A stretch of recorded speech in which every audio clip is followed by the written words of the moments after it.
নমস্কার, শুভ সন্ধ্যা। আজ শুক্রবার, তাই আমি শ্রীমতী রিন্টু চৌধুরী, ভালো হও ভালো করো গ্রুপের একজন সদস্যা, প্রায় প্রতি শুক্রবারের মতো এই শুক্রবারেও কিছুক্ষণ আমরা কথামৃত পাঠ ও অনুধ্যান করার চেষ্টা করব। আর সমস্ত ভক্তমণ্ডলীকে জানাই আমার হৃদয়ের অন্তঃস্থল থেকে ভক্তিপূর্ণ প্রণাম। আর সর্বদেব দেবী স্বরূপ ভগবান শ্রী শ্রী রামকৃষ্ণ দেব, জগৎ জননী জগৎ প্রসবিনী করুণাময়ী মা শারদা দেবী, আর যুগাচার্য বীর সন্ন্যাসী স্বামী বিবেকানন্দের শ্রীচরণে এই পাঠ শ্রদ্ধাঞ্জলি স্বরূপ, পূজা স্বরূপ, সেবা স্বরূপ আমি নিবেদন করার চেষ্টা করছি। পাঠ শুরু করার আগে মাস্টারমশাই যেটা দিয়ে শুরু করেছেন, সেই শ্রীমদ্ ভাগবতের গোপী গীতা থেকে সেই লাইন দুটি একবার বলে নি। কথামৃত পাঠ করার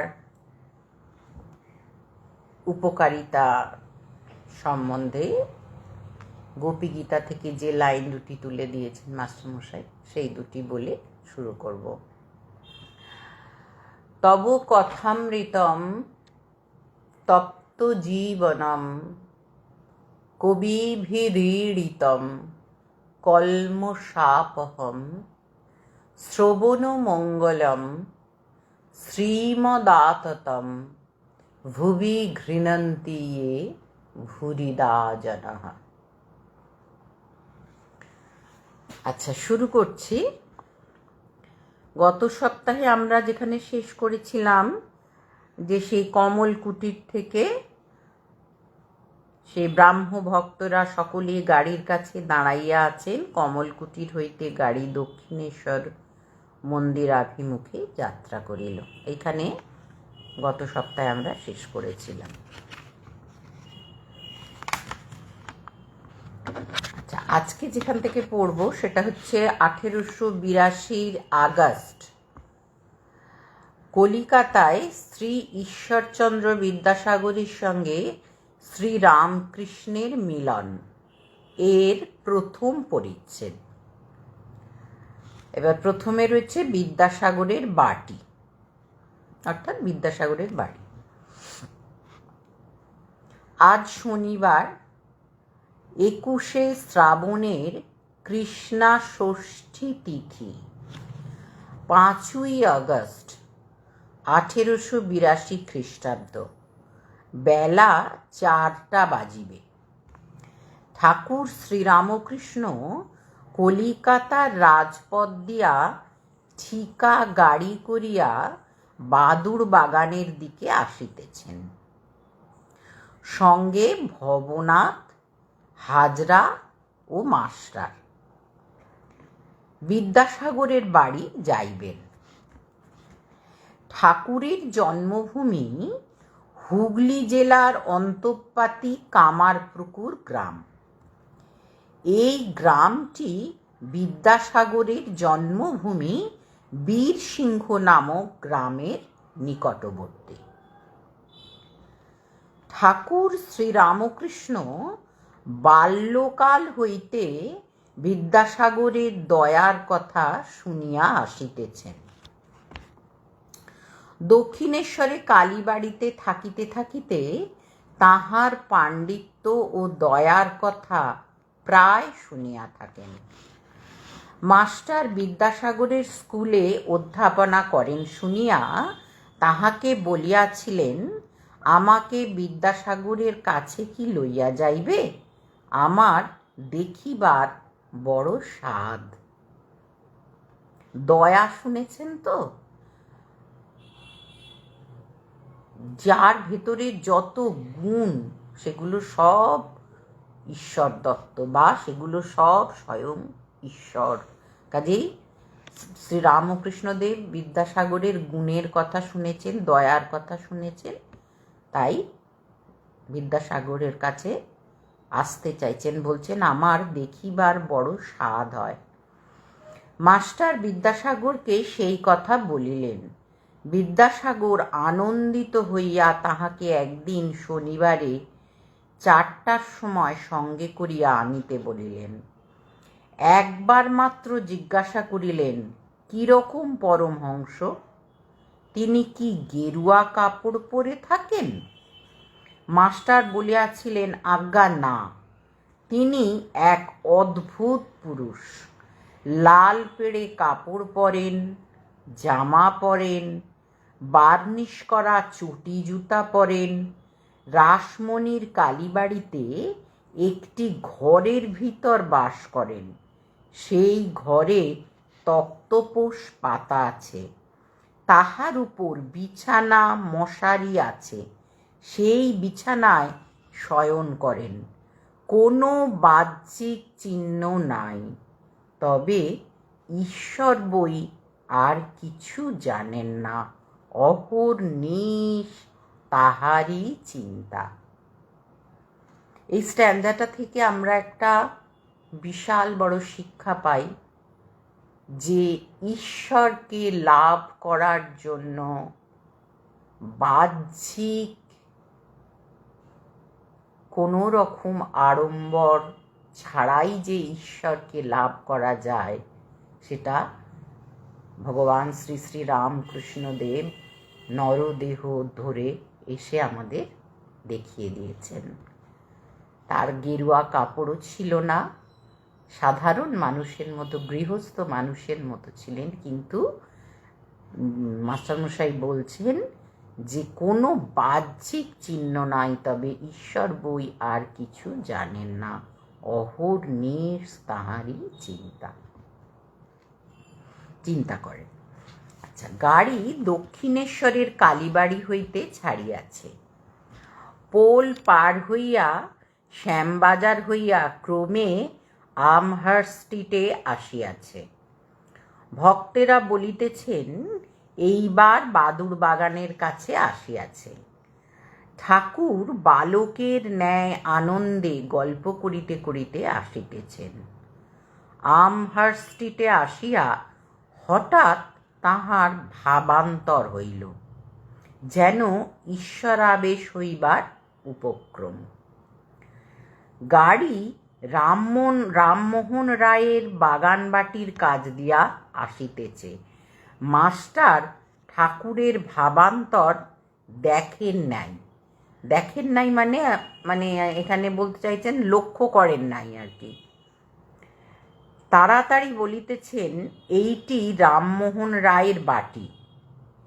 ঠাকুর বিরক্ত হইলেন, বলিলেন, এখন ওসব কথা ভালো লাগছে না। ঠাকুর ভাবাবিষ্ট হইতেছেন। বিদ্যাসাগরের বাটির সম্মুখে গাড়ি দাঁড়াইল। গৃহটি দ্বিতল, ইংরেজ পছন্দ। জায়গার মাঝখানে বাটি ও জায়গার চতুর্দিকে প্রাচীর। বাড়ির পশ্চিম ধারে সদর দরজা ও ফটক। ফটকটি দ্বারের দক্ষিণ দিকে। পশ্চিমের প্রাচীর ও দ্বিতল গৃহের মধ্যবর্তী স্থানে মাঝে মাঝে পুষ্পবৃক্ষ। পশ্চিম দিকের নিচের ঘর হইয়া সিঁড়ি দিয়া উপরে উঠিতে হয়। উপরে বিদ্যাসাগর থাকেন। সিঁড়ি দিয়া উঠিয়াই উত্তরে একটি কামরা, তাহার পূর্ব দিকে হলঘর। হলের দক্ষিণ পূর্ব ঘরে বিদ্যাসাগর শয়ন করেন। ঠিক দক্ষিণে আর একটি কামরা আছে। এই কয়টি কামরা বহু মূল্য পুস্তক পরিপূর্ণ। দেওয়ালের কাছে সারি সারি অনেকগুলি পুস্তকাধারে অতি সুন্দর রূপে বাঁধানো বইগুলি সাজানো আছে। হলঘরের পূর্ব সীমান্তে টেবিল ও চেয়ার আছে।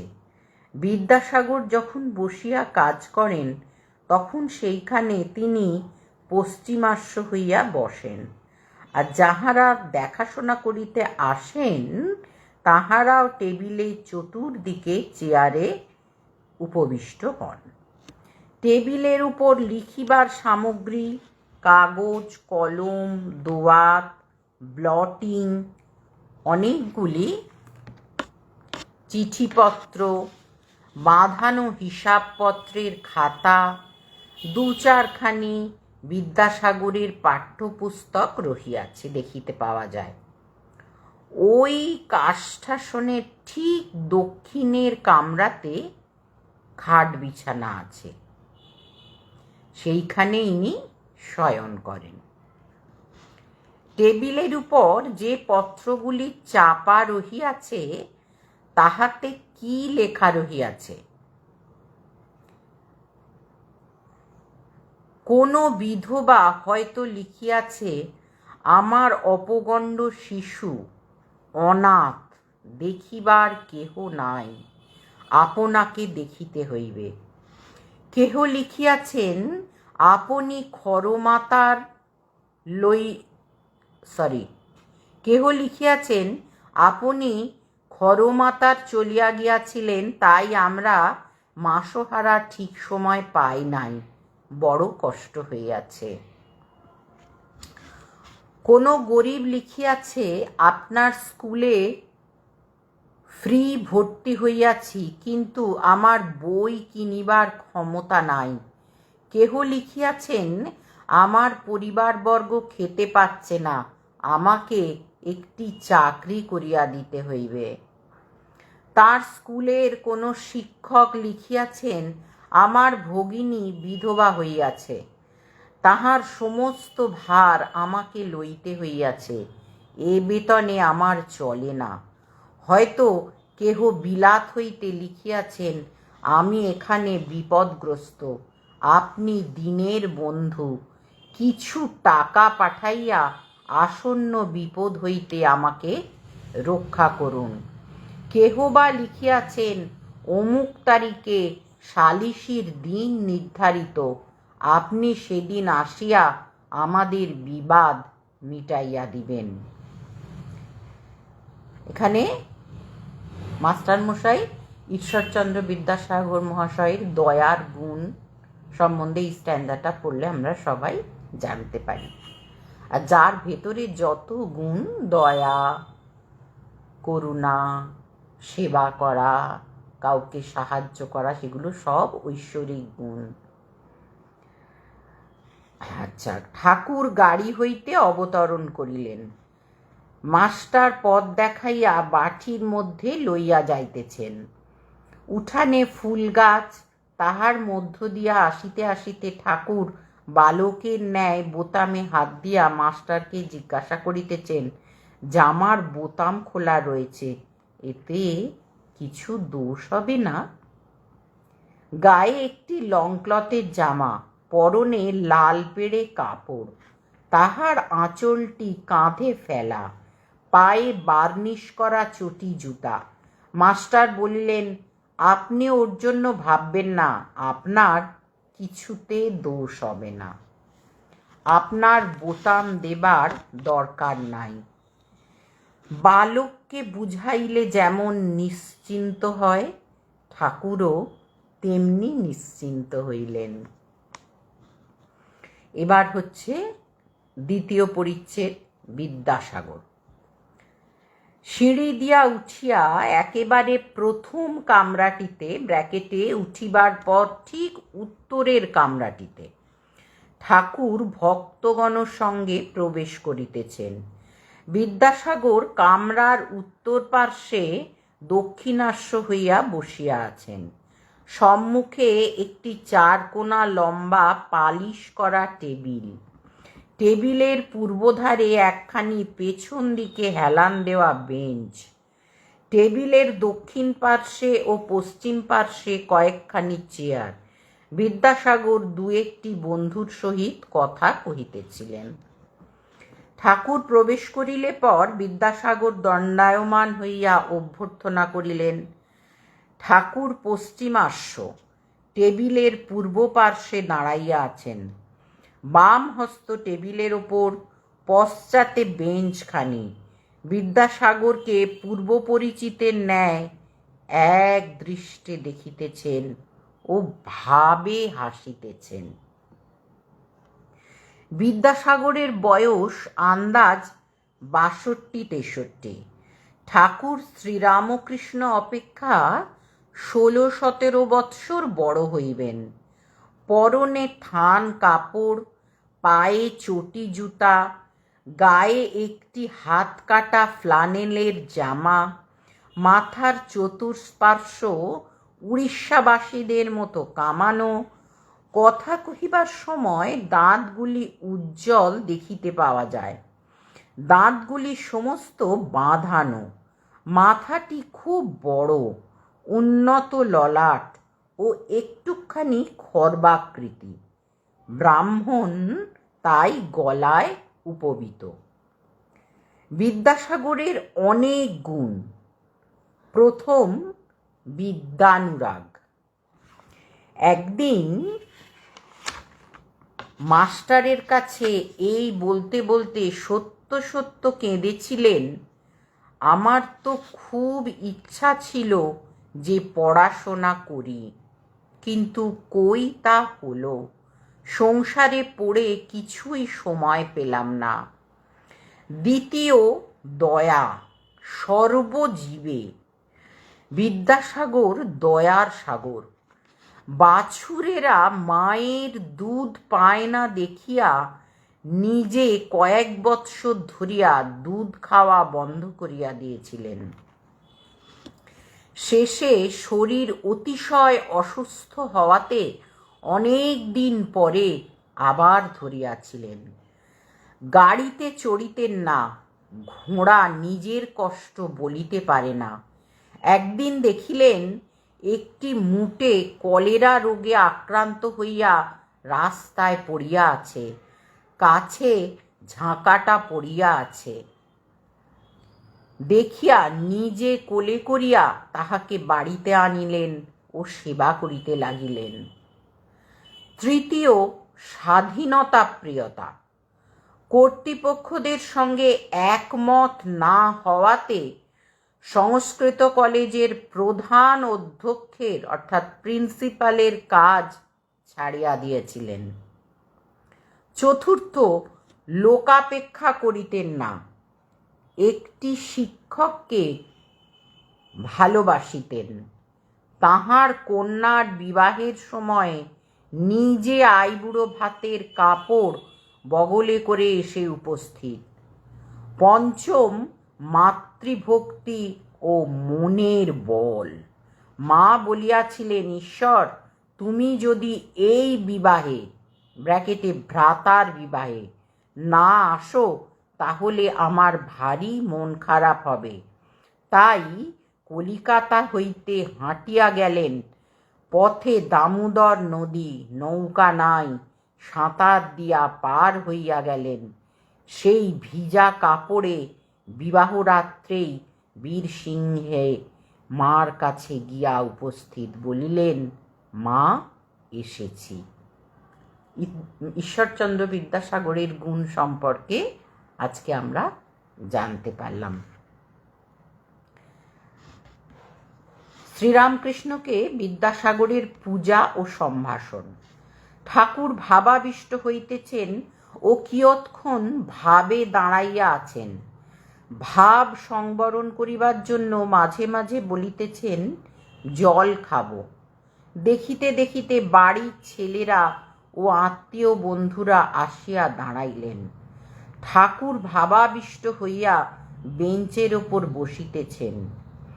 একটি 17-18 বছরের ছেলে সেই বেঞ্চে বসিয়া আছে। বিদ্যাসাগরের কাছে পড়াশোনার সাহায্য প্রার্থনা করিতে আসিয়াছে। ঠাকুর ভাবাবিষ্ট। ঋষির অন্তর্দৃষ্টি।